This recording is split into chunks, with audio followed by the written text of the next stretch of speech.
आज राम जी का विवाह है, तो राम जी के विवाह में तो संतों का आगमन होना ही चाहिए। और यही तो सब राम जी के बाराती लोग हैं महाराज। राम जी के बारात में सब दाढ़िये वाले थे महाराज, जितने थे राम जी की बारात में जितने थे सब दाढ़ी वाले, चंदन वाले और माला वाले ही थे। राम जी की जब बारात चली तो लोगों ने देखा कि राम जी की बारात में सब ऐसे ही लोग चल रहे हैं। हाथ में माला भाल में चंदन, हाथ में माला भाल में चंदन, हाथ में माला भाल में चंदन, हाथ में माला भाल में चंदन। सब दाढ़ी वाले दिखा अवध से मिथिला चली, सब दाढ़ी वाले दिखा अवध से मिथिला चली। ओ मेरे राम जी की अजब बारात अवध से मिथिला चली, मेरे राम जी की अजब बारात अवध से मिथिला चली। ओ मेरे राम जी की अजब बारात अवध से मिथिला चली, मेरे राम जी की अजब बारात अवध से मिथिला चली। मेरे राम जी की अजब बारात अवध से मिथिला चली, मेरे राम जी की अजब बारात अवध से मिथिला चली।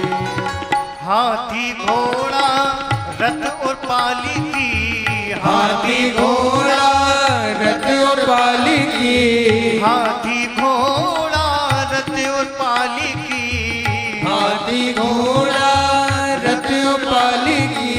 चढ़ी चढ़ी अवध इतरा अवध से मिथिला चली, हाँ चढ़ी चढ़ी अवध इतरा अवध से मिथिला चली। मेरे राम जी की अजब बारात अवध से मिथिला चली, मेरे राम जी की अजब बारात अवध से मिथिला चली। यह बारात सब भांति मनोहर, यह बारात सब भांति मनोहर, यह बारात सब भांति मनोहर, यह बारात सब भांति मनोहर। किंतु न दुल्हा साथ अवध से मिथिला चली, हरे किंतु न दुल्हा साथ अवध से मिथिला चली।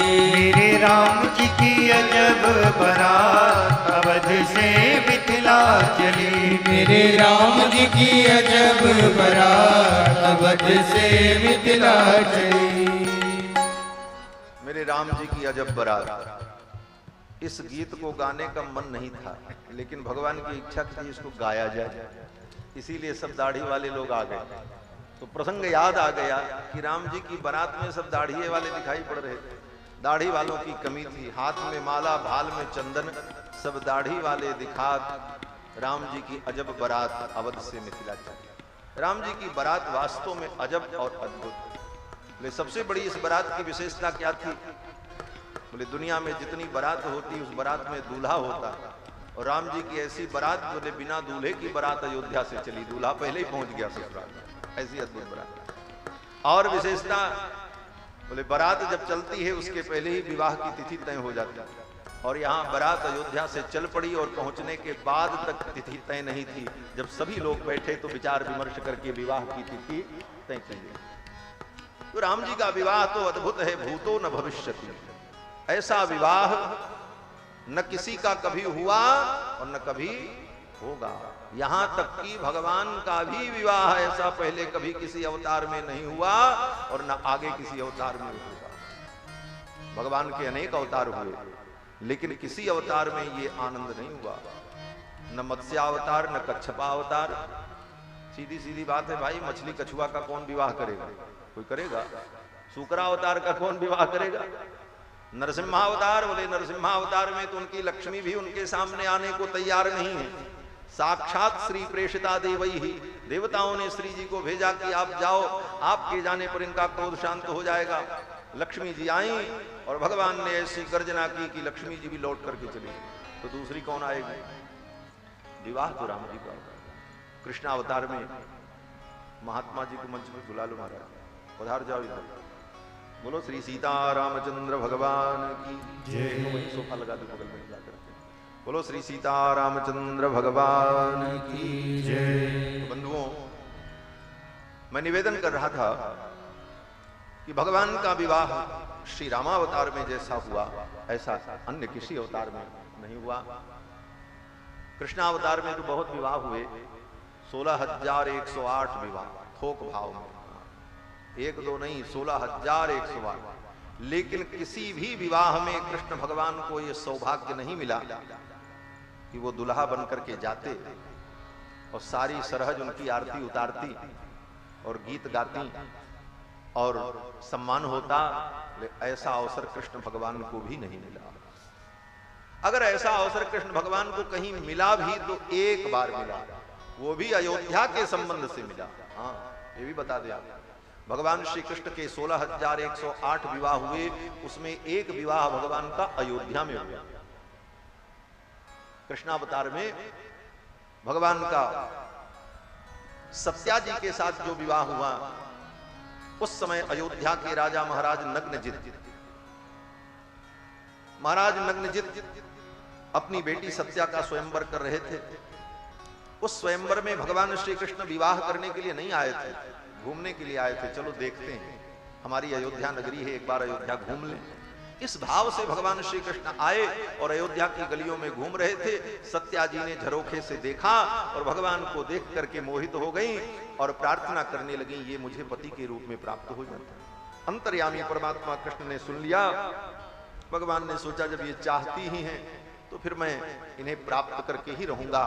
और स्वयं भगवान ने महाराज नग्नजित से कहा कि मैं क्षत्रिय हूं, क्षत्रिय को याचना नहीं करनी चाहिए, लेकिन आज मैं अपने धर्म को त्याग कर आपसे याचना करता हूं कि आप अपनी कन्या सत्या का मुझे दान करें। फिर तो महाराज नग्नजित ने कहा कि हमारी जो प्रतिज्ञा है उस प्रतिज्ञा को आप पूरा करो, 7 बैलों को उनको नाथ लगा दो तो मैं अपनी कन्या का दान कर दूं। फिर भगवान श्री कृष्ण ने वो प्रतिज्ञा पूरी की और फिर महाराज नग्नजित ने सत्या जी का दान किया। बड़े धूमधाम से भगवान श्री कृष्ण का विवाह हुआ।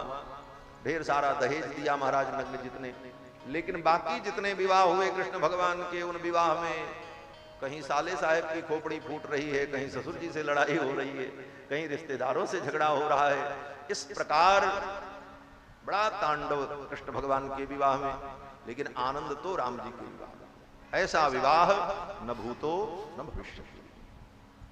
और सच पूछो तो हमारे मिथिला के भक्त कहते हैं विवाह करने के लिए ही भगवान का यह अवतार था। एक बार श्री लक्ष्मी जी अनेक लोकों में भ्रमण करके वैकुंठ पहुंची तो थोड़ी उदास थी। तो भगवान ने पूछा, देवी आज आप प्रसन्न नहीं हो, क्या बात है? तो लक्ष्मी जी ने कहा, प्रभु हमारे आपके जीवन में सब प्रकार के मंगल हैं, सब प्रकार के आनंद हैं, लेकिन एक चीज की कमी है। बोले क्या कमी है? लक्ष्मी जी ने कहा, हमारा आपका विवाह महोत्सव नहीं मनाया जाता। हमने संसार में देखा लोग अपना विवाह महोत्सव मनाते हैं, मैरिज एनिवर्सरी मनाते हैं, विवाह की वर्षगांठ मनाते हैं। हमारे आपके विवाह की वर्षगांठ नहीं मनाई जाती। तो भगवान ने कहा, हमारा आपका विवाह हुआ ही नहीं, हम तो सनातन पति पत्नी।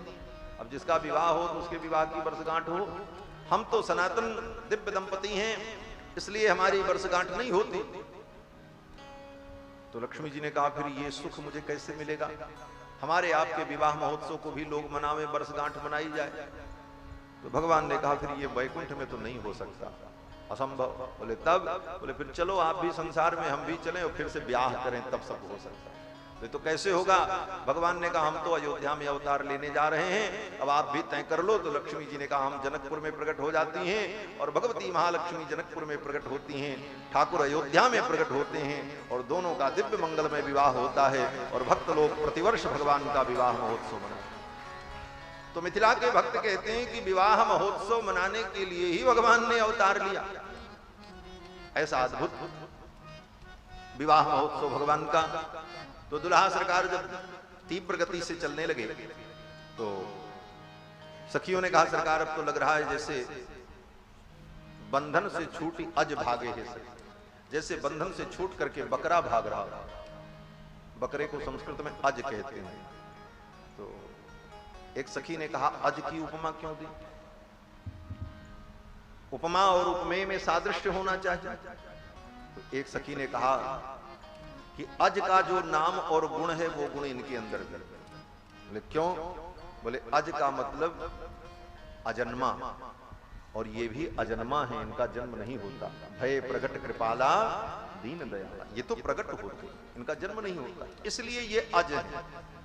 और अज के खानदान में पैदा हुए इसलिए भी अज है, इनके पुरखा अज थे, तो अज के वंश में जो पैदा हुआ अज। जैसे पंडित के वंश में पैदा हुआ तो पंडित, ठाकुर के वंश में पैदा हुआ ठाकुर, तो अज के वंश में पैदा हुए इसलिए ये भी अज है। इनके पुरखा अज हैं और ये भी अज हैं, इसलिए इनको अज की उपमा दी। दुल्हा सरकार ने देखा धीरे चलो तो बैल बता रही, तेज चलो तो बकरा बताती, अब चलेंगे। चारों दुल्हा सरकार आंगन में खड़े हो गए। तो एक सखी ने कहा दुल्हा सरकार खड़े हैं, कैसे लग रहे हैं? कैसे लागे अब अंगना में ठाड़े है सखी, कैसे लागे अब अंगना में ठाड़े है सखी। जो सुवर्ण नील मणि खंभ गाड़े है सखी, जो सुवर्ण नील मणि खंभ गाड़े है सखी। पग धीरे कैसे दुल्हा दरत है सखी, पग धीरे कैसे दुल्हा दरत है सखी। चल धीरे जैसे गुरु के बरद है सखी, चल धीरे जैसे गुरु के बरद है सखी। सखियों ने कहा अब दुल्हा सरकार खड़े हैं, कैसे लग रहे हैं? तो एक सखी ने कहा अब तो लग रहा है जैसे चार खंभे खड़े कर दिए गए। चार खंभे खड़े हैं और बस मंडप लगाने की जरूरत है। तो एक सखी ने कहा खंभा तो जड़ होता है और दुल्हा चेतन है, चेतन की उपमा जड़ से देना, ये तो उपमा उपमेय में सादृश्य नहीं होगा। तो एक सखी ने कहा इनके लिए कोई भी उपमा दे दो, सब फिट बैठ जाता है। बोले क्यों? बोले जड़ और चेतन सबके अंतर्यामी होकर के ये विराजमान हैं।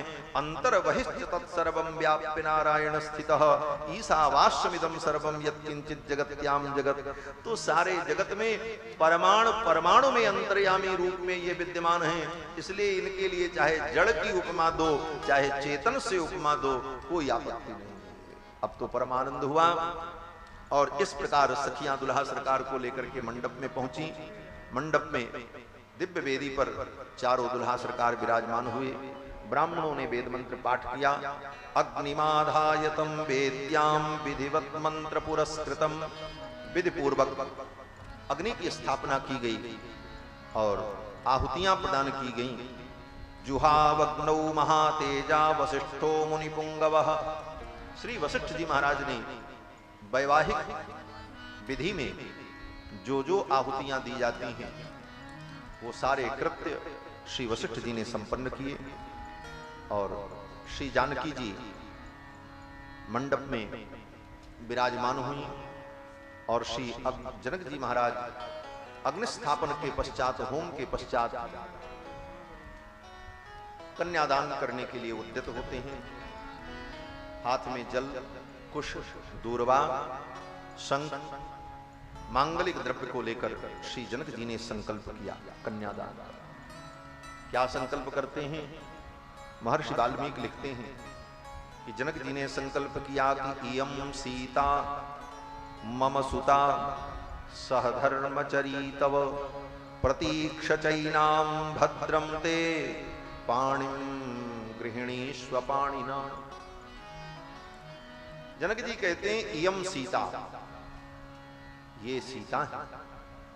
इस श्लोक पर श्री गोविंदराज स्वामी जी ने अपनी टीका में बड़ा विस्तार से वर्णन किया है। बड़े अद्भुत अद्भुत भाव अनुभव किए। कहते हैं इयम, ये सीता, इयम सीता कहने का भाव, हे रघुनंदन ये वही सीता है। कौन सीता? बोले जिनके लिए आप अयोध्या से चल करके पैदल यहां तक आए। इयम सीता, ये वही सीता। इयम सीता, सीता कहने का भाव क्या है? बोले रघुनंदन अगर तुम्हें इस बात का गर्व हो कि मैं दिव्य हूं, अद्भुत हूं, अजन्मा हूं, तो समझ लेना यह सीता भी तुम्हारे समान दिव्य और अजन्मा है। यह किसी भौतिक प्राणी के गर्भ से नहीं उत्पन्न हुई हैं, ये तो भूगर्भ से उत्पन्न हुई हैं, पृथ्वी सुता है सीता। सीता का मतलब हल के अग्रभाग से जिनका प्रादुर्भाव हुआ, जैसे आप प्रकट हुए हो, जैसे आपका प्राकट्य हुआ, उसी प्रकार इनका भी प्राकट्य हुआ है। भय प्रगट कृपाला दीन दयाला, उसी प्रकार भई प्रगट कुमारी भूमि विदारी। भई प्रगट कुमारी भूमि विदारी, जनहितकारी भयहारी। भई प्रगट कुमारी भूमि विदारी, जनहितकारी भयहारी। अतुलित छवि भारी मुनि मनहारी, जनक दुलारी सुकुमारी। सुंदर सिंहासन तेहि पर आसन, कोटि उदासन तुतिकारी। सिर छत्र विराजे सखी गण राजे, निज निज कारज कर दार। सुर सीत सुजाना हनय निशाना, चढ़न विमाना समुदाय। पर सही बहुपूला मंगल मूला, अनुकूला सिय गुण खान। भई प्रगट कुमारी भूमि विदारी, जनहितकारी भयहारी। मानो जनक जी कहते हैं यम सीता, ये सीता है। सीता कहने का भाव कि जैसे आपका प्राकट्य हुआ है, उसी प्रकार इनका भी हल के अग्रभाव से प्राकट्य हुआ है। जैसे आप अयोनिज हो, उसी प्रकार ये अयोनिजा। यम सीता। अब आगे कहते हैं मम सुता।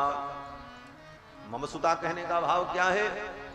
बोले जैसे आप दशरथ जी के पुत्र कहलाते हो, श्री दशरथ जी का पवित्र वंश है, आपको अगर इस बात का गर्व है कि हम ऐसे पवित्र वंश में उत्पन्न हुए, आदि वंश विशुद्धा नाम, ब्रह्मा से लेकर के प्रवर्तित जो विशुद्ध वंश है, ऐसे दशरथ जी के कुल में जन्म हुआ, तो यह सीता भी जनक जैसे कुल में उत्पन्न हुई। मम सुता, ये मेरी बेटी है। ये जनक जी का कुल कितना पवित्र कुल है। बोले दोनों कुल एक ही है। इक्ष्वाकु के पुत्र ही निमि, और महाराज निमि से जो वंश चला वो जनक जी का वंश। पूर्व में दोनों वंश एक ही है, और इस वंश में भी बड़े बड़े प्रतापी धर्मात्मा राजा। जनक के वंश में तो सभी ज्ञानी हुए महाराज। जनक जी के वंश में कोई ऐसा राजा नहीं हुआ जो राजा अधार्मिक हो। सभी धर्मात्मा और ज्ञान संपन्न। श्रीमद् भागवत महापुराण में तो जनक जी के कुल का, उनकी परंपरा का वर्णन करते हुए सुखदेव जी कहते हैं, एते वै मिथिला राजन ब्रह्म विद्या विशारदा। मिथिला के जितने राजा हुए सब ब्रह्म विद्या विशारद हुए, परम ज्ञानी। सब विदेह पद पूर्ण आत्म विद्या के पंडित। जनकपुरी में जितने थे सब आत्म विद्या के पंडित। साधारण भूमि नहीं जनकपुर। और आप देख लो पूरी रामायण में 3 नगरी का वर्णन है रामायण में।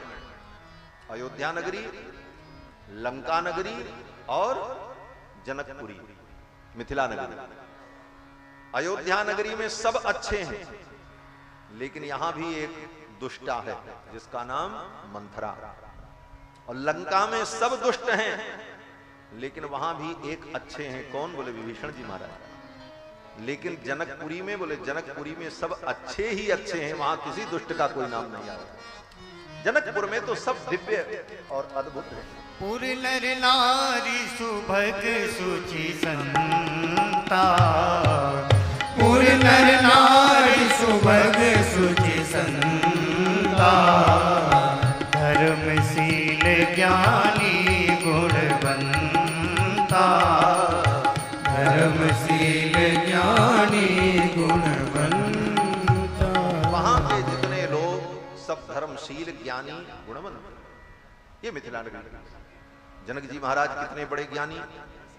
जनक जी के ज्ञान का जब वर्णन आता है अष्टावक्र जी ब्रह्म तत्व का उपदेश करते थे जनक जी के दरबार में, और जनक जी अपने राज्य कार्य से निवृत्त होने के बाद उपदेश सुनने के लिए सभा में जाया करते थे। बड़े बड़े ऋषि मुनि बैठ करके उपदेश सुनते थे अष्टावक्र जी का। एक दिन अष्टावक्र जी मंच पर बैठे, प्रवचन प्रारंभ होने वाला था। सब ऋषि मुनि महात्मा बैठ गए थे, याज्ञवल्क्य जी सबसे आगे बैठे हुए। अष्टावक्र जी ने प्रवचन प्रारंभ नहीं किया। थोड़ी देर होने लगी तो याज्ञवल्क्य जी ने कहा, मुनिवर उपदेश प्रारंभ हो, सभी लोग आ गए। तो अष्टावक्र जी ने देखा, अष्टावक्र जी ने कहा, अभी श्री जनक जी नहीं आए, वो आ जाएं तब प्रवचन प्रारंभ हो।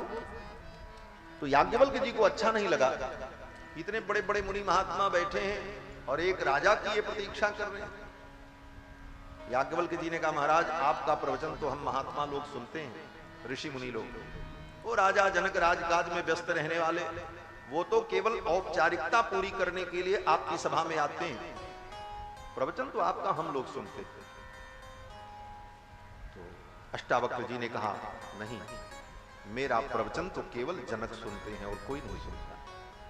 याज्ञवल्क्य जी को यह बात बहुत बुरी लग गई कि हम त्यागी महात्मा और जनक एक राजा जो राजभोग में संसार में व्यस्त, और उसकी इतनी महिमा इन्होंने बता दी, प्रवचन तो जनक सुनते। वही बात याज्ञवल्क्य जी के मन में बार बार घूम रही थी। तब तक जनक जी आए, प्रवचन प्रारंभ हुआ। अष्टावक्र जी प्रवचन करने लगे, ब्रह्म तत्व का विवेचन करने लगे, ब्रह्म क्या है। थोड़ी देर प्रवचन चला, तब तक किसी दूत ने आकर के सूचना दी, महाराज की जय हो, मिथिला नगरी में आग लग गई। जनक जी ने दूतों से कहा कि जाकर के अग्नि को शांत करने का प्रयास करो। कह करके चुप हो गए और फिर प्रवचन सुनने लगे। कुछ देर प्रवचन चलता रहा, तब तक दूतों ने आकर के कहा, महाराज आधी मिथिला नगरी जल गई, अग्नि बहुत प्रचंड है, बुझाने के सारे प्रयास विफल हो रहे हैं। जनक जी ने कहा, फिर भी प्रयास करो, और फिर प्रवचन सुनने लगे। अपने स्थान से हिले नहीं। दूतों ने आकर के कहा, महाराज सारी मिथिला नगरी जल गई, जिस महल में बैठ करके आप प्रवचन श्रवण कर रहे हैं, इस महल में भी आग लगने वाली। जनक जी ने कहा, अग्नि को शांत करने का प्रयास करो। कह करके चुप हो गए और फिर प्रवचन सुन रहे। न अष्टावक्र जी का प्रवचन बंद हुआ, न जनक जी अपने आसन से उठे, लेकिन तब तक याज्ञवल्क्य जी उठ करके खड़े हुए। याज्ञवल्क्य जी ने कहा, बंद करो प्रवचन। बोले क्यों? बोले जिस कक्ष में हम ठहरे हुए थे उसमें हमारा मृगचर्म रखा था, हमारी लंगोटी रखी थी, हमारा पीतांबर था, सब जल गया होगा। अष्टावक्र जी ने कहा, तुम्हारा मृगचर्म, तुम्हारा पीतांबर, तुम्हारा कमंडल जल गया और तुमने ब्रह्मोपदेश छोड़ दिया। इतने मात्र से तुम ब्रह्म ज्ञान से विरत हो गए। और राजा जनक को देखो, समृद्धशाली मिथिलापुरी जल करके खाक हो गई और वो व्यक्ति अभी अपने आसन से नहीं उठे। प्रवचन कौन सुनता? आप सुनते हो कि जनक सुनते? याज्ञवल्क्य जी बड़े लज्जित हुए और अष्टावक्र जी ने पूछा, जनक इतनी बड़ी तुम्हारी समृद्धशाली मिथिला नगरी जल गई, मिथिला नगरी नष्ट हो गई और तुमको कष्ट नहीं हुआ? तो जनक जी ने यही कहा कि मिथिलायाम प्रदीप्तायाम न मे किंचित प्रदह्यते। संपूर्ण मिथिला नगरी के जल जाने पर भी मेरा क्या जला? मेरा तो कुछ था। अनंतम बत में वित्तम, मेरा जो वित्त है, मेरा जो धन है, वो तो ब्रह्म है, अविनाशी है, वो कभी नष्ट होता ही नहीं।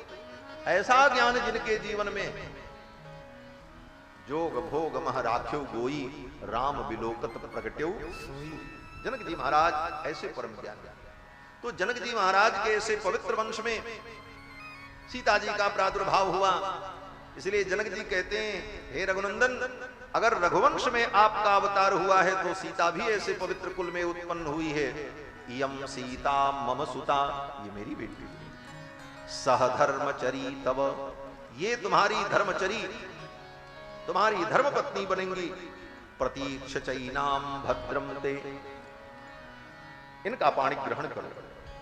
और इतना कहते हुए जनक जी ने भगवान को आशीर्वाद दिया, प्रतीक्ष चैनाम भद्रम ते, हे रघुनंदन भद्रम ते, तुम्हारा मंगल भद्र हो। और जब जनक जी ने राम जी को कह दिया भद्रम ते, उसी दिन से राम जी भद्र हो गए। भद्र का मतलब राम के आगे भद्र शब्द जुड़ गया, राम भद्र, भगवान का एक नाम है राम भद्र। भद्र का मतलब कल्याण और भद्र का मतलब कल्याण करने वाला। तो भगवान श्री राम भद्र जो हैं कल्याणप्रद कब होते हैं? बोले जानकी जी के सहित जब ठाकुर होते हैं तभी वो कल्याणप्रद होते हैं। श्री जी के बिना भगवान उतने कल्याणप्रद नहीं होते। इसलिए हमारे यहां आचार्यों ने कहा कि श्री जी के बिना भगवान की अगर उपासना करते हो तो वो ठाकुर तुम्हारे ऊपर कृपा करेंगे कि नहीं करेंगे इसमें कोई भरोसा नहीं। गौर तेजो बिना यस्तु श्याम तेजस समर्चयेत जपेत वा ध्यायते वापि स भवेत पातकी श्री। श्री जी के बिना भगवान कल्याणप्रद नहीं होते। क्यों? बोले श्री जी का काम क्या? बोले श्री जी जब भगवान के साथ रहती हैं ना तो भगवान को कंट्रोल में करके रखती, इनको शांत रखती, नहीं तो ये अशांत हो जाए महाराज। और भगवान अशांत हो जाए तो पूरे ब्रह्मांड में तहलका मच जाएगा। और जब जब श्री जी इनसे अलग होती हैं तो ये अशांत हो जाती हैं। पूरी राम कथा में देखो, जब तक श्री जी साथ में नहीं थी तब तक राम जी बहुत मारकाट मचाते महाराज, इनको मारो उनको मारो, ले धड़ा दो। और जब विवाह हो जाता है, श्री जी आ जाती हैं साथ में, बोले तब शांति आ जाती है। विवाह के पहले मारीच को मारा, सुबाहु को मारा, ताड़का को मारा, क्या क्या किया। और श्री जी के साथ जब विवाह हो जाता, श्री जी आ गई, श्री जी ने वरमाला डाल दी, बोले तब इतना क्रोध शांत हो गया कि परशुराम जी आकर के कितना बड़बड़ाते हैं लेकिन राम जी को क्रोध ही नहीं आता। पूरे रामावतार में देख लो, श्री राम लीला में, पूरी लीला में देखो, जब जब भगवान ने किसी को दंड दिया तो श्री जी भगवान के साथ में नहीं, और जब श्री जी भगवान के साथ में रहते हैं तो बड़े से बड़े पापी को भी भगवान दंड नहीं देते। वे पापी भगवान के करुणा के पात्र बन जाते हैं। श्री जी उनको शांत करती हैं, श्री जी उनको समझाती हैं। किस प्रकार समझाती हैं? हमारे आचार्य कहते हैं कि जैसे कोई बच्चा अपराध करे तो पिता नाराज हो, पिता दंड देना चाहता है, लेकिन मां समझा करके उन्हें शांत कर देती है। किस प्रकार? बोले विस्मारयसि तदसि नः, विस्मारयसि तदसि नः, अर्थात विस्मृत करा देते हैं। जैसे किसी बच्चे ने बड़ी बदमाशी,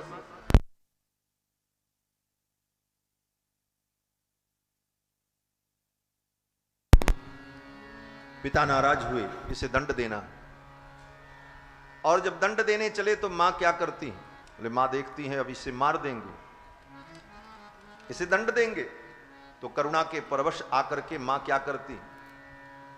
मां सोचती है ऐसे कहेंगे तो ये मानेंगे नहीं, तो इनको किसी बहाने दूसरे काम में लगा दो। तो मां क्या करती? बोले उधर से झोला लेकर के आई, बैग लेकर के आई और थमा दिया हाथ में।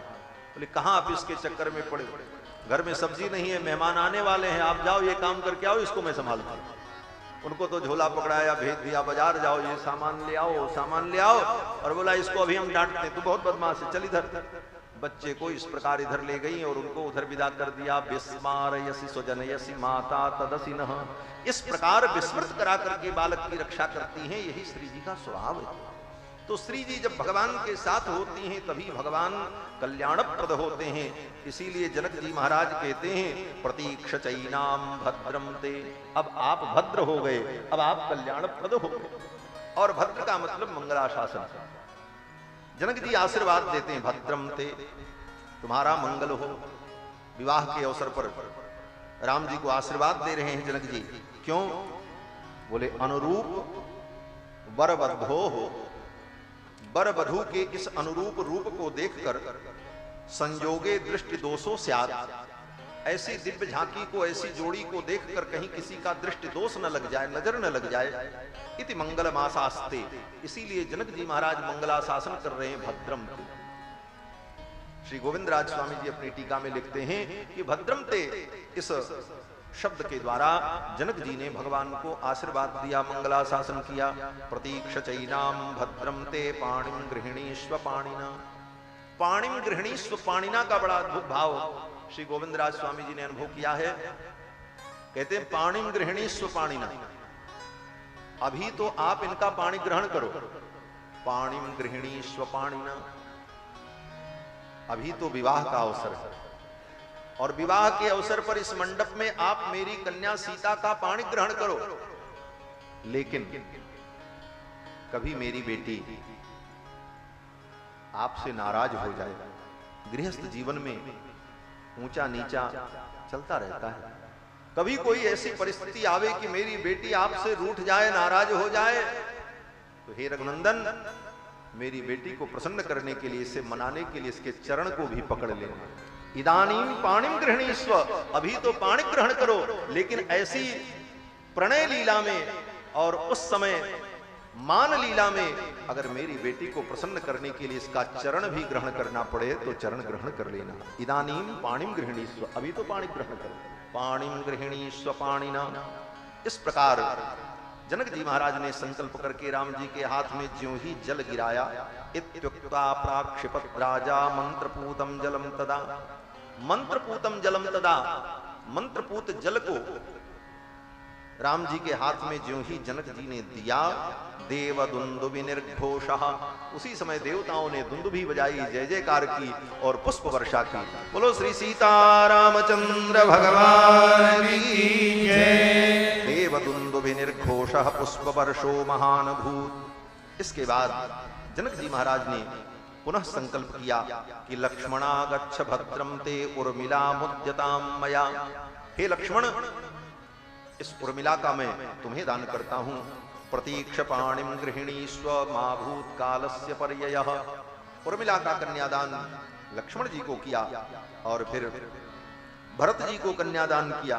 गृहाण पाणिम मांडव्याः पाणिना रघुनंदन, मांडवी का कन्यादान भरत जी को किया और श्रुति कीर्ति का कन्यादान शत्रुघ्न जी को किया। और कन्यादान के पश्चात विधि पूर्वक होम संपन्न हुआ और होम संपन्न होने के बाद सप्तपदी का विधान हुआ। सप्तपदी की प्रतिज्ञाएं सुनाई गईं और फिर वर वधू के आंचल को बांधा गया, ग्रंथि बंधन किया गया और ग्रंथि बंधन के बाद चारों दुल्हा अग्नि की परिक्रमा करते, जिसको भांवरी कहते हैं। विवाह में 4 भांवरी होती। आजकल तो फिल्मी दुनिया वालों ने प्रचार कर रखा है 7 फेरे 7 फेरे, उनकी बुद्धि ही फिर गई है फिल्म वालों। 7 फेरे का कोई विधान नहीं है, 4 फेरा ही होता है। 4 फेरे में 3 फेरे में कन्या आगे रहती है और चौथे फेरे में वर आगे होता है। और इस प्रकार वर वधू परिक्रमा करते हैं अग्नि की, और एक परिक्रमा करके जब आते हैं तो पश्चिम से अग्नि के सामने खड़े होकर अग्नि में लाजाहुति करते हैं। लाजा की लावा की आहुति प्रदान की जाती है, इसे लाजाहुति कहते हैं। परिक्रमा करते हुए लाजाहुति होती है। श्री गोस्वामी जी महाराज कहते हैं कि करी होम विधिवत गांठ जोरी होन लागी भावरी। गांठ जोड़ी गई, वर वधू के बीच में गांठ लगा। कहते हैं गांठ में रस नहीं होता और प्रेमियों के बीच में गांठ पड़ जाए ये ठीक नहीं, लेकिन विवाह में पति पत्नी के बीच में गांठ लगाने की विधि, गांठ लगा देते हैं। जबकि कहते हैं कि गांठ गांठ रस होत नहीं, जानत सब संसार। सारा संसार जानता है कि गांठ में रस नहीं होता। गन्ना इतना मीठा होता है लेकिन गन्ने के गांठ में रस नहीं होता। लेकिन विवाह में जो ग्रंथि बंधन होता है, भक्त जन कहते हैं कि गठबंधन की गांठ में गांठ गांठ रस हो, उसमें जितनी गांठ लगती है उतना ही रस बढ़ता। फिर तो करी होम विधिवत करी होम विधिवत गांठ जोड़ी होन लागी बावरी। करी होम विधिवत गांठ जोड़ी होन लागी बावरी। क्यों करे विनय विदेहु कियो विदेह मूरत सांवरी।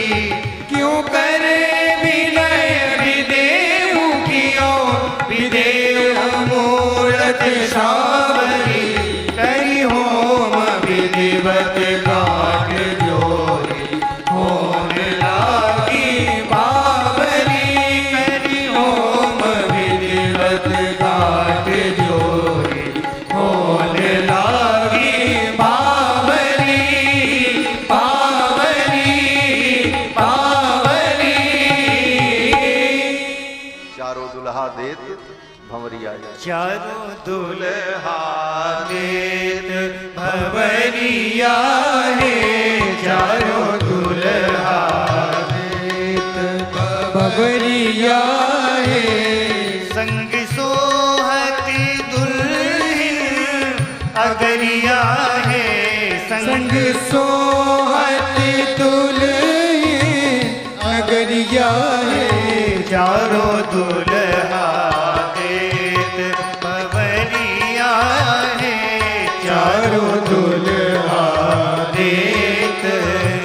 श्याम गौर गौर श्याम चारों जोड़ा जोड़िया श्याम गौर गौर श्याम चारों जोड़ा जोड़िया हरे हरे होते चहु ओरिया है आए हरे हरे होते चमोरिया है चारों दुल्हा देत भंवरिया है चारों दुल्हा देत।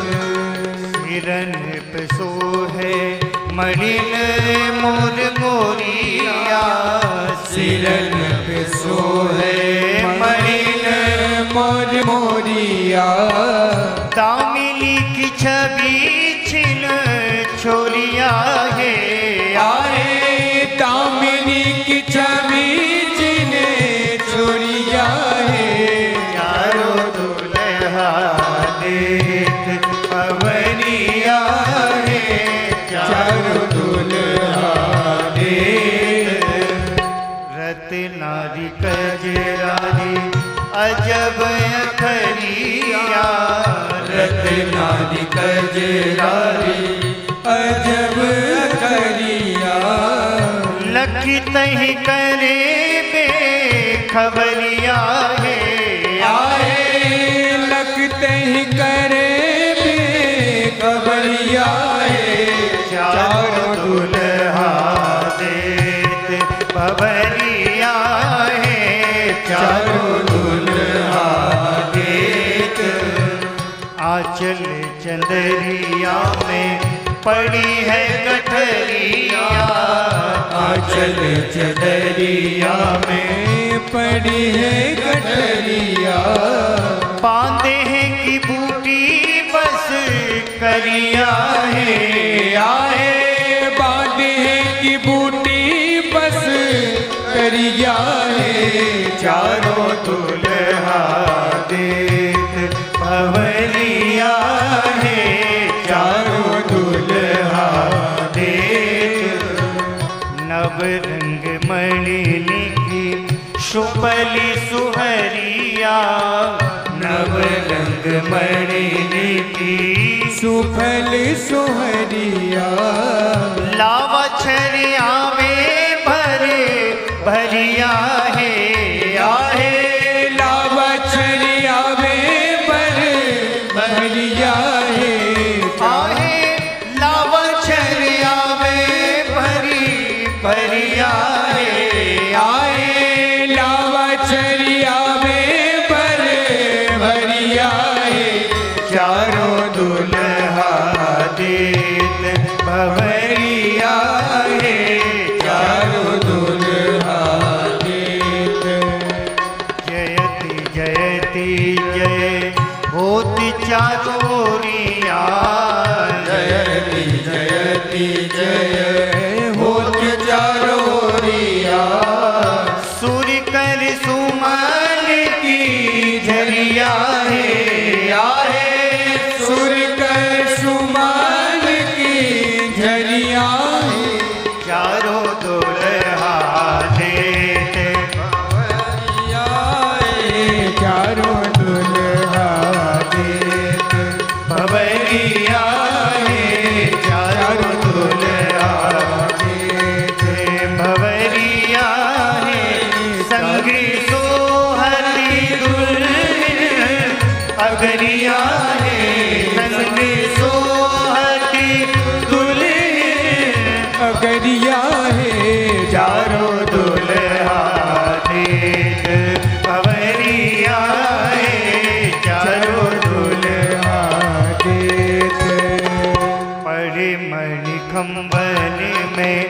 दंपति छहरिया, बड़े मणिकंबन में दंपति छहरिया, जागे ज्योति जगर मगरिया है, आहे जागे ज्योति जगर मगरिया है, चारों दुल्हा पवरिया है, चारों दुल्हा देत पवरिया है, चारों दुल्हा देत पवरिया है, चारों दुल्हा देत।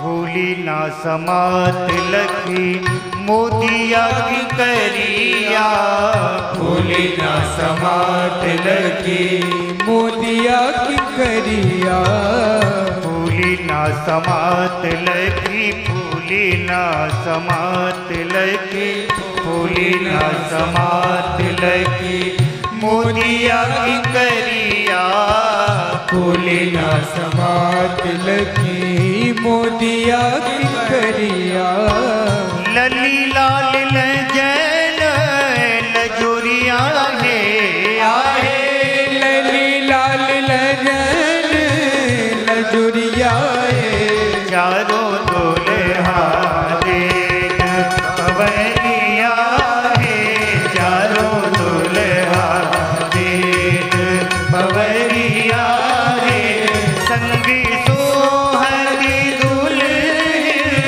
अगलिया है, संग सोहती दुल्ही अगरिया है, चारों दुल्हा देत पवरिया है, चारों दुल्हा दे चारों दुल्हा दे, चारों दुल्हा दे।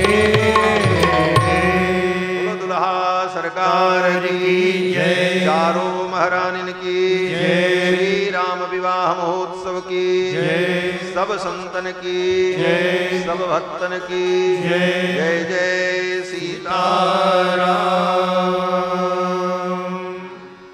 चारों दुल्हा सरकार ने भांवरी दी। इसके बाद सिंदूर दान की विधि हुई। सिंदूर दान की विधि अपने उत्तर भारत की एक विशिष्ट परंपरा है। विवाह की जो पद्धति है, उस विवाह पद्धति में मूल में जिस ग्रंथ के आधार पर विवाह पद्धति का निर्माण होता है, उस मूल ग्रंथ में पारस्कर गृह सूत्र में सिंदूर दान की कहीं पर विधि नहीं है। लोकाचार के अनुरूप उत्तर भारत में सिंदूर दान का विधान पारंपरिक है। सूत्र ग्रंथ में सिंदूर का विधान न होने के कारण दक्षिण भारत में आज भी विवाह में सिंदूर दान नहीं होता, मंगल सूत्र लोग पहनते हैं। लेकिन उत्तर भारत में हमारे यहाँ लाखों वर्षों से सिंदूर दान की परंपरा है और उस लौकिक परंपरा को मान्यता प्राप्त है। इसीलिए भगवान श्री रघुनंदन ने भी विवाह में सिंदूर दान किया। राम सिए सिर से दूर देही, राम सिए सिर से दूर देही, शोभा कहीं न जाति विधि के, शोभा कहीं न जाति विधि के, शोभा कहीं न जाति विधि के, शोभा कहीं न जात विधि के। सिंदूर दान की विधि हुई। इसीलिए ये विधि सारी विधि संपन्न होने के बाद अंतिम विधि होती सिंदूर दान। और जिस प्रकार श्री रघुनंदन का विवाह हुआ, उसी प्रकार चारों तीनों कुमारों के विवाह हुए। जे विधि राम ब्याह विधि वर्णी सकल कुंवर ब्याहे तेहि कर। और मंडप में जब दुल्हा सरकार विराजमान श्री रघुनंदन भगवती श्री जानकी, तो मंडप की अद्भुत शोभा। शोभित सीता राम कनक मंडप करे, सिर सोने के मौर मंजू मुक्तागर। कैसी झांकी हुई। बस एक पद सुना करके वाणी को विराम देंगे, संतों का आशीर्वचन भी होना है। तो मंडप में दुल्हा सरकार और दुल्हन विराजमान है। कैसी झांकी है। मिथिला के भक्त अनुभव करते हैं कि आज मंडप में तो अद्भुत आश्चर्य हो गया। क्या आश्चर्य हुआ कि दुल्हा सरकार की छाया जब जानकी जी पर पड़ी तो जानकी जी सांवरी हो गई, और गौर वर्णाश्री जानकी की छाया जब भगवान पर पड़ी तो भगवान गोरे हो गए। मिथिला की सखियों ने कहा, यह तो बड़ा अद्भुत अदला बदली हो गया। ऐसी अदला बदली तो हमने कभी देखी नहीं और कभी सुनी नहीं। आज मंडप में अचरज अथोर भइले, आज मंडप में अचरज अथोर भइले। सखी देखा कैसे अंगना में शोर भइले, सखी देखा कैसे अंगना में शोर भइले। सखी देखा कैसे अंगना में शोर भइले। सखी देखा कैसे अंगना में शोर भइले। पहुना की परछाई से सिया जी भइली सांवरी, पहुना के परछाई से सिया जी भइली सांवरी। पहुना के परछाई से सिया जी भइली सांवरी। पहुना के परछाई से सिया जी भइली सांवरी। के छाया परते पहुना अब तो गोर भइले। सिय के छाया परते पहुना अब तो गोर भइले। आज मंडप में अचरज अथोर भइले। आज मंडप में अचरज अथोर भइले। ऐसन अदला बदली कतहूँ देखली न सुनली। ऐसन अदला बदली कतहूँ देखली न सुनली। ऐसन अदला बदली कतहूँ देखली न सुनली। ऐसन अदला बदली कतहूँ देखली न सुनली। जैसन आज परिवर्तन घन घोर भइले। जैसन आज परिवर्तन घन घोर भइले। आज मंडप में अचरज अथोर भइले।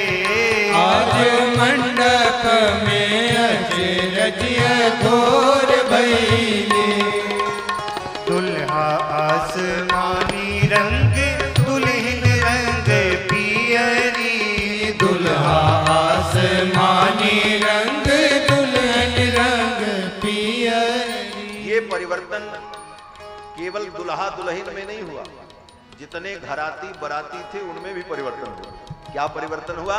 बोले ठाकुर जी की छाया किशोरी जी पर पड़ी तो किशोरी जी श्याम हो गई, और ठाकुर की श्याम छाया किशोरी जी की गौर छाया भगवान पर पड़ी तो भगवान गौर वर्ण हो गए। और दोनों की छाया मिलकर के जब लोगों पर पड़ी तो लोग सब हरे हरे हो गए। मिथिलावासी कहते हैं, दुल्हा आसमानी रंग दुल्हन रंग पियरी। दुल्हा आसमानी रंग दुल्हन रंग पियरी। दोनों मिलके हरियर हरियर चारों ओर भइले। दोनों मिलके हरियर हरियर चारों ओर भइले। आज मंडप में अचरज अथोर भइले। आज मंडप में अचरज अथोर भइले। मैया सरस्वती जी के सुध बुध बिसरल। मैया सरस्वती जी के सुध बुध बिसरल। मैया सरस्वती जी के सुध बुध बिसरल। मैया सरस्वती जी के सुध बुध बिसरल। देखे वाला सब आनंद विभोर भइले। देखे वाला सब आनंद विभोर भइले। आज मंडप में अचरज अथोर भइले।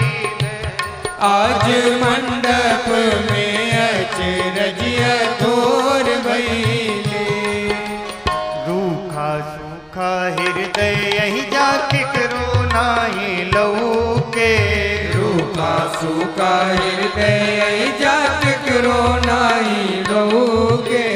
रूखा सूखा हृदय यही जाति करो नाही लौके। रूखा सूखा हृदय जात करो नाही लोगे। सब कर मनवा प्रेम रस में सैराबोर भइले। सब के मनवा प्रेम रस में सराबोर भइले। आज मंडप में अचरजिया थोर भइले। आज मंडप में अचरजिया थोर भइले। केहू टोकुर मुकुर ताके केहू ठुमक नाचे। केहू टुकुर मुकुर नाचे केहू ठुमुक नाचे। केहू टोकुर मुकुर ताके केहू ठुमक नाचे। केहू टुकुर मुकुर ताके केहू ठुमक नाचे। मानो केहू त चकोर केहू मोर भइले। केहू ता चकोर केहू मोर भइले। आज मंडप में अचरजिया थोर भइले। आज मंडप में अचरजिया थोर भइले। बेटा हवन चारों। सखियां कहती हैं सरकार आप तो चक्रवर्ती दशरथ जी के पुत्र हैं, लेकिन यहां मिथिला में हम आपको चोर की उपाधि देते हैं। इस उपाधि से आपको हम सम्मानित करेंगे क्योंकि मिथिला में आकर के आपने चोरी किया है और वास्तव में ठाकुर ने मिथिला में सबके चित्त को चुरा लिया। भक्तजन कहते हैं कि क्या शान चाल अलबेली है गजलाज रहे मस्ते मस्ते। जिन देखा तिनके चित्त रतन अनमोल बिके सस्ते सस्ते। रस रूप माधुरी बरसत हैं सखी जात चले रस्ते रस्ते। राम लला नृपनंदन ने दिल लूट लिया हंसते हंसते। मिथिला वासियों के चित्त को चुरा लिया ठाकुर ने। तो सखियां कहती हैं सरकार ऐसे तो आप चक्रवर्ती जी के बेटा हैं, लेकिन मिथिला में आपने सबके चित्त को चुरा करके चोर की उपाधि प्राप्त कर ली है। बेटा हवन चारों चक्रवर्ती राजा दशरथ जी के। बेटा हवन चारों चक्रवर्ती राजा दशरथ जी के। बेटा हवन चारों चक्रवर्ती राजा दशरथ जी के। बेटा हवन चारों चक्रवर्ती राजा दशरथ जी सब कर मनवा के चुरा के पहुना चोर भइले। सबके मनवा के चुरा के पहुना चोर भइले। सबके मनवा के चुरा के पहुना चोर भइले। सबके मनवा के चुरा के पहुना चोर भइले। आज मंडप में अचरजिया थोर भइले।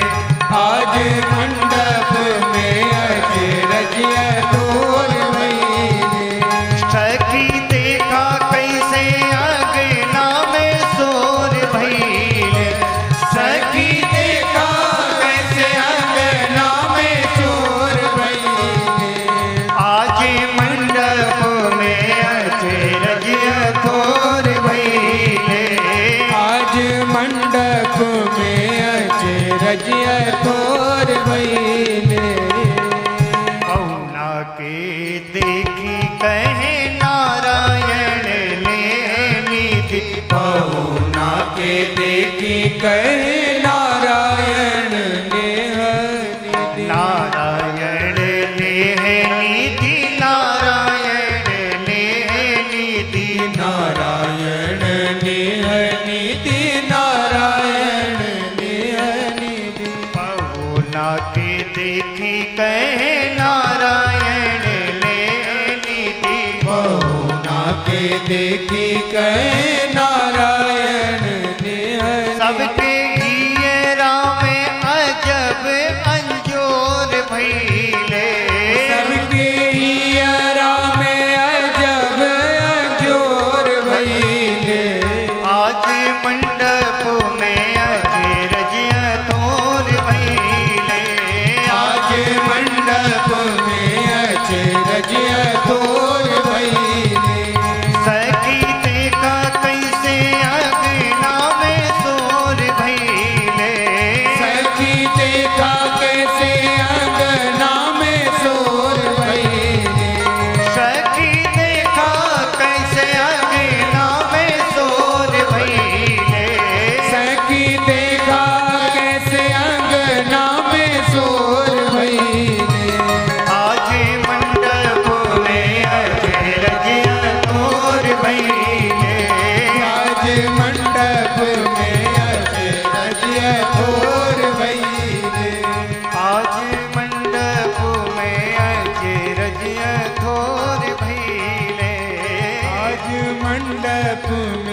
मिथिला वासियों ने खूब ठाकुर को स्नेह प्रदान किया, परम आनंद हुआ। विवाह में तो बहुत सारी विधियां हैं और मिथिला के भक्तों के अनेक अनेक अद्भुत भाव हैं, लेकिन सब भाव होते हुए समय का अभाव। भाव तो सब हैं लेकिन समय का अभाव। कितनी बातें कही जाएं। कोहबर की भी विधि होती। सखियां ठाकुर को, दुल्हा सरकार को कोहबर में लेकर के जाती। कोहबर में लेकर के जब जाती हैं तो द्वार पर एक सखी खड़ी हो गई। बोले भीतर नहीं जाना है। बोले क्यों? बोले पहले नेक देना पड़ेगा तब भीतर जा सकते। दुल्हा सरकार ने कहा हम तो नेक लेकर के आए नहीं। सखियों ने कहा तो फिर नेक लेकर के नहीं आए हो तो आपको फिर गारी सुनना पड़ेगा। सखियन छेकल दुआरी है सुनिए रघुनंदन, नेक दिए बिन जौ पग धरी हो, दूंगी मैं गारी हजारी है सुनिए रघुनंदन। मिथिला की सखियों ने कहा कि अगर बिना नेक दिए आप भीतर चले गए तो एक गारी नहीं, दूंगी मैं गारी हजारी, 1000 गाली दूं। आज तक आपके बड़े बड़े भक्त हुए होंगे जो आपके 1000 नाम का उच्चारण करते होंगे, विष्णु सहस्त्र नाम, गोपाल सहस्त्र नाम का पाठ करते होंगे, लेकिन हम मिथिलावासी तो आपको गाली सहस्त्र नाम का पाठ सुनाएंगे। आज दूंगी मैं गारी हजारी है सुनिए रघुनंदन। छाड़ बनाही दुआरी है सुनिए रघुनंदन, छाड़ बनाही दुआरी है सुनिए रघुनंदन। जब ही कोहबर चले रघुनंदन, जब ही कोहबर चले रघुनंदन, जब ही कोहबर चले रघुनंदन, जब ही कोहबर चले रघुनंदन। सखियन छेकल दुआरी है सुनिए रघुनंदन, सखियन छेकल दुआरी है सुनिए रघुनंदन। छाड़ बनाही दुआरी है सुनिए रघुनंदन, छाड़ बनाही दुआरी है सुनिए रघुनंदन। दुल्हा सरकार ने देखा कि तो कुछ देना ही पड़ेगा।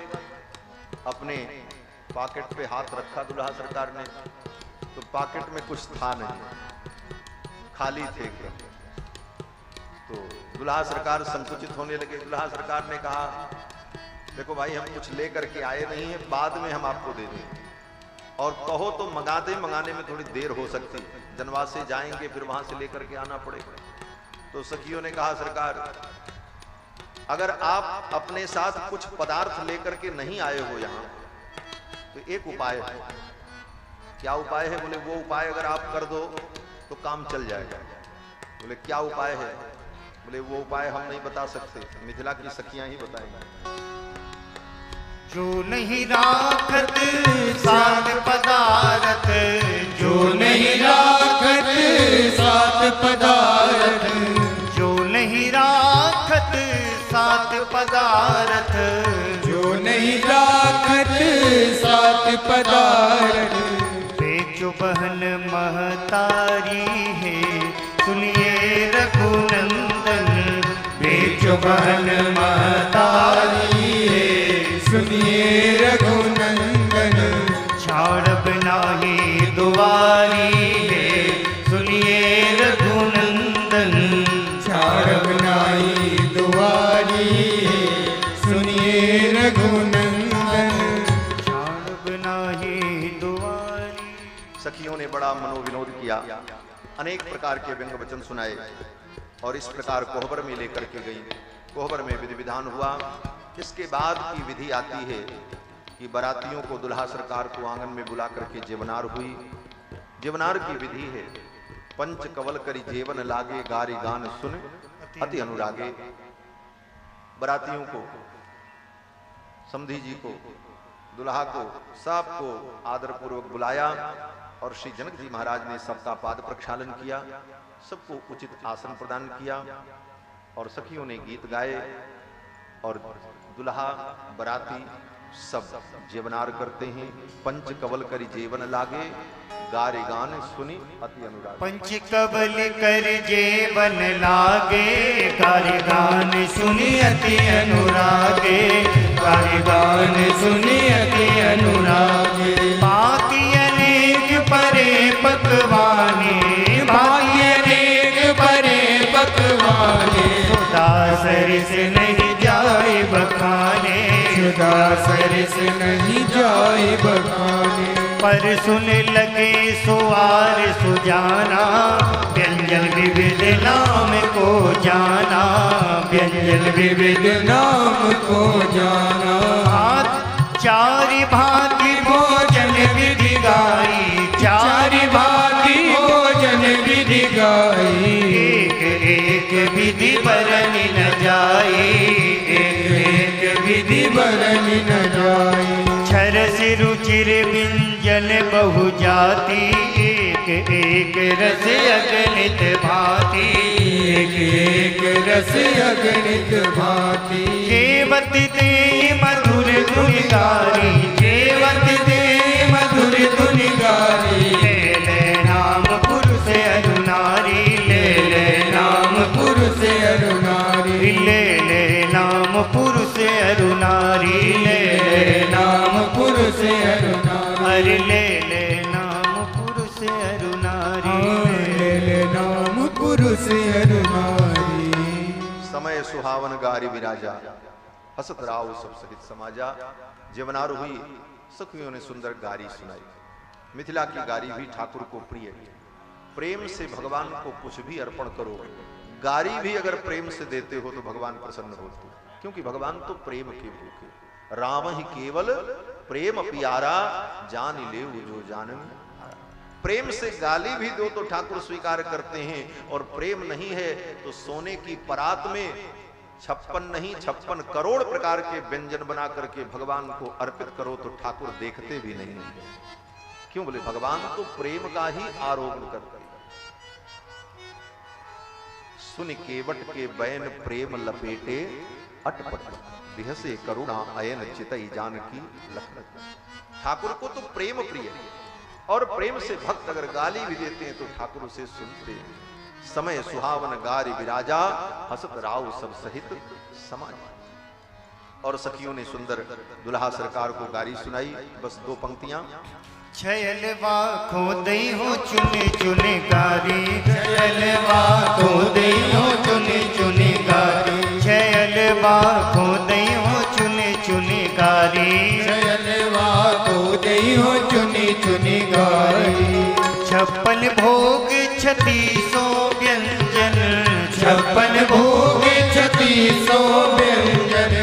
आन धरो मणि थारी, आन धरो मणि थारी। छयलवा खोदई हो चुने चुने गारी, छयलवा खोदई हो चुनी चुनी गारी। जीवत लालन सिद्धि सदन में, जीवत लालन सिद्ध सदन में। अरे गावत सरहज सारी, गावत सरहज सारी। छयलवा खोदई हो चुने चुने गारी, छयलवा खोदई हो चुनी चुनी गारी।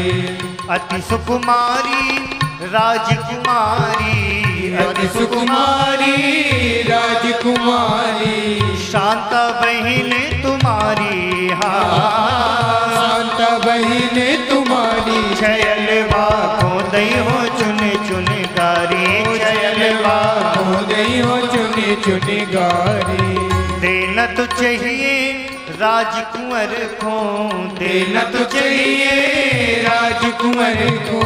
ले भागे जटाधारी, ले भागे जटाधारी। छयलवा खोदई हो चुने चुने गारी, छयलवा खोदई हो चुनी चुनी गारी।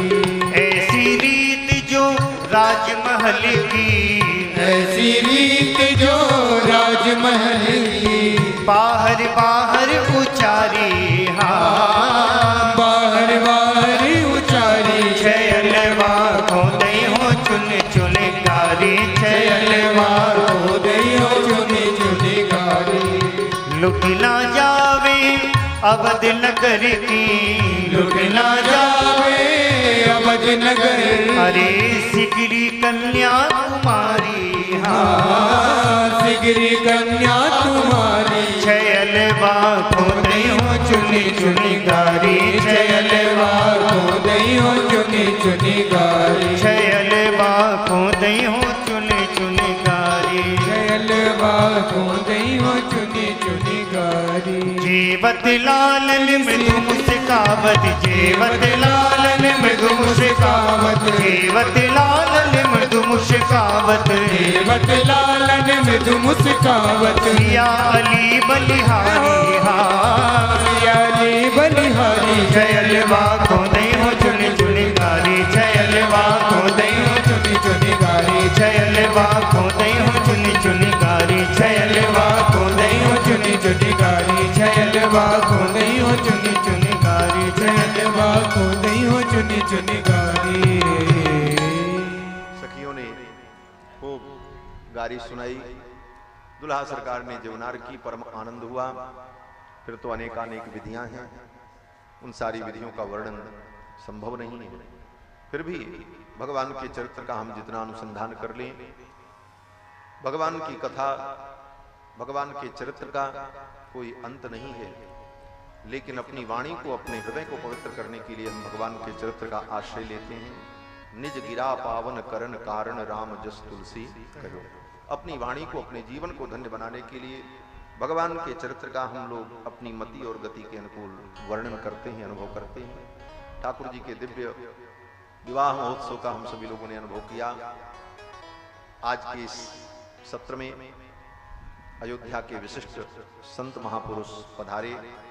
सबके चरणों में प्रणाम निवेदन करते हुए सबका अभिनंदन वंदन, कृपा करके पधारे। संतों की कृपा इससे प्राप्त होती रहे। संत विशुद्ध मिलई परते ही राम कृपा कर चितवै जेहि। संतों का दर्शन मिले, उनका सानिध्य मिले, यही भगवान की कृपा का स्वरूप है।